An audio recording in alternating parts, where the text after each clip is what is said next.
নাসিরউদ্দিন পাটোয়ারি এই ছেলেটা হয়তো ঢাকা বিশ্ববিদ্যালয়ে পড়েছে, কিন্তু ও যে রাজনীতিটা বোঝে না, সেই প্রতিকূলতা কিভাবে কাটিয়ে উঠতে হয় এবং অপরিপক্কতা কাকে বলে সবগুলোই কিন্তু দেখাচ্ছে নাসিরউদ্দিন পাটোয়ারি। ওর রাজনৈতিক কোনো জ্ঞান আছে আপনারা বলেন? মির্জা আব্বাস বাংলাদেশ জাতীয়তাবাদী দল বিএনপির স্থায়ী কমিটির সদস্য, একজন প্রবীণ রাজনীতিবিদ। উনি শাহজাহানপুরে ওনার জন্ম। 1977 সাল থেকে উনি রাজনীতি করে আসছেন। উনি সাবেক কমিশনার, উনি সাবেক এমপি, সাবেক মন্ত্রী।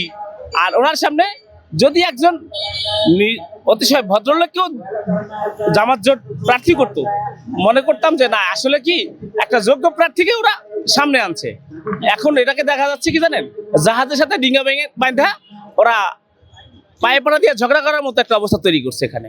কিন্তু আমাদের যে নেতা, জননেতা মির্জা আব্বাস, উনি তো যথেষ্ট প্রজ্ঞাসম্পন্ন ব্যক্তিত্ব, যথেষ্ট ধৈর্যশীল ব্যক্তি, এবং আমরা যারা ওনার কর্মী আমরা যথেষ্ট ধৈর্যের পরিচয় দিচ্ছি। উনি আমাদেরকে একটা নির্দেশ দিয়েছেন, এই ডারবি নাসির ওকে যদি রাস্তাপথে দেখা হয় ও উল্টাপাল্টা বলে বলুক, ওকে দেখলে চা নাস্তা বিরিয়ানি যা খাইতে চায় খাওয়াই দিবা। আমরা এইটাই চাই যে এই ধরনের লোক কিভাবে রাজনীতিতে আসলো, আর এই ছেলেটার বাড়ি কোথায়, কোথা থেকে এখানে এসে তার উদয় হইলো, কিভাবে আসলো সে এখানে রাজনীতি করতে? ঢাকা শহরের রাজনীতি এত সোজা না। আর জাতীয়তাবাদের প্রবক্তা